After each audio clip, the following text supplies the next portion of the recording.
বন্ধুরা, আজকের প্রতিবেদনের বিষয় হচ্ছে ডিগ্রি নিয়ে কেন আপনার পড়াশোনা করা উচিত নয় তার বাস্তবসম্মত 7টি কারণ তুলে ধরব। তো বন্ধুরা, চলুন ভিডিওটি শুরু করি। বর্তমান প্রতিযোগিতামূলক যুগে উচ্চশিক্ষা ও কেরিয়ার গঠনের ক্ষেত্রে সঠিক সিদ্ধান্ত নেওয়া অত্যন্ত গুরুত্বপূর্ণ।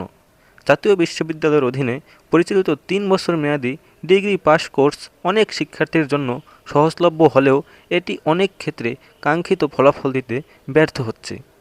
নিচে বিশ্লেষণ করা হলো কেন ডিগ্রি কোর্সে পড়াশোনা করা উচিত নয় এর 7টি কারণ।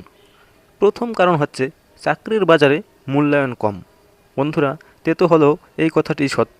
বর্তমানে চাকরিদাতারা ডিগ্রি পাস শিক্ষার্থীদের অনার্স বা প্রফেশনাল ডিগ্রির চেয়ে কম মূল্যায়ন করে। অনেক বেসরকারি প্রতিষ্ঠানে সরাসরি বলা হয় স্নাতক অর্থাৎ অনার্স প্রয়োজন, যেখানে ডিগ্রি পাস যোগ্যতা গ্রহণযোগ্য নয়। এরপর দ্বিতীয় কারণ হচ্ছে শিক্ষার মান ও পরিবেশ দুর্বল। ডিগ্রি কোর্স পরিচালনাকারী অধিকাংশ কলেজে শিক্ষার মান সন্তোষজনক নয়। নিয়মিত ক্লাস হয় না, শিক্ষকের অভাব আছে এবং অনেক কলেজে শিক্ষার্থীদের পড়ালেখার প্রতি আগ্রহও কম থাকে, ফলে সঠিকভাবে জ্ঞান অর্জন সম্ভব হয় না। এরপরে 3 নম্বর কারণ হচ্ছে পাঠ্যসূচি ও প্রাসঙ্গিকতা। ডিগ্রি কোর্সের সিলেবাস অনেক পুরনো এবং আপডেট নয়। এতে আধুনিক সময়ের চাহিদা অনুযায়ী প্রযুক্তিগত ও পেশাগত জ্ঞান অর্জন সম্ভব হয় না। বিপরীতে অনার্স বা প্রফেশনাল কোর্সগুলো সময়োপযোগী ও বিশেষায়িত। এরপরে 4 নম্বর কারণ হচ্ছে চাকরির প্রতিযোগিতায় পিছিয়ে পড়া। ডিগ্রি কোর্স শেষে যারা বিসিএস, ব্যাংক বা অন্যান্য প্রতিযোগিতামূলক পরীক্ষায় অংশগ্রহণ নিতে চান, তারা অনার্স প্রত্যাশীদের তুলনায় প্রস্তুতিতে পিছিয়ে থাকেন। অনার্স কোর্সে 4 বছরের পড়াশোনার অভিজ্ঞতা তাদের তুলনায় বেশি গভীরতা ও আত্মবিশ্বাস তৈরি করে। এরপরে 5 নম্বর কারণ হচ্ছে উচ্চশিক্ষায় সীমাবদ্ধতা। ডিগ্রি পাশের পর অনেক পাবলিক বিশ্ববিদ্যালয়ে মাস্টার্সে ভর্তি পাওয়া কঠিন বা অসম্ভব হয়ে পড়ে।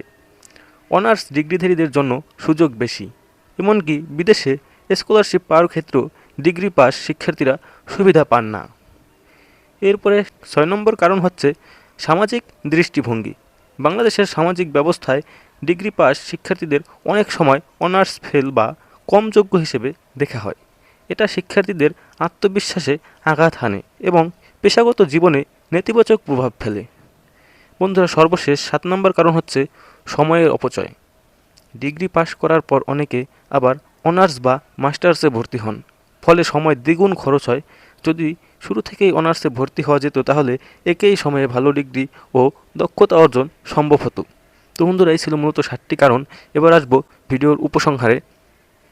যদিও ডিগ্রি কোর্স কিছু শিক্ষার্থীর জন্য একমাত্র সুযোগ হতে পারে, তবে বাস্তবতা হলো এই কোর্স বর্তমান চাকরির বাজার, উচ্চশিক্ষা ও ব্যক্তিগত দক্ষতা বৃদ্ধির ক্ষেত্রে খুব একটা কার্যকর নয়। সময় ও অর্থের যথাযথ ব্যবহার নিশ্চিত করতে হলে শিক্ষার্থীদের অনার্স বা প্রফেশনাল ডিগ্রির দিকে ঝোঁকা উচিত। কারণ বর্তমান যুগে টিকে থাকার জন্য শুধু সনদ নয়, দরকার মানসম্পন্ন শিক্ষা ও প্রতিযোগিতামূলক প্রস্তুতি। তো বন্ধুরা, এই ছিল কেন আপনার ডিগ্রি করা উচিত নয় সেই সম্পর্কে 7টি কারণ। পড়ালেখা সম্পর্কে বিস্তারিত তথ্য জানতে বা যে কোনো সহায়তা পেতে আমার চ্যানেলে ভিজিট করতে পারেন। ধন্যবাদ।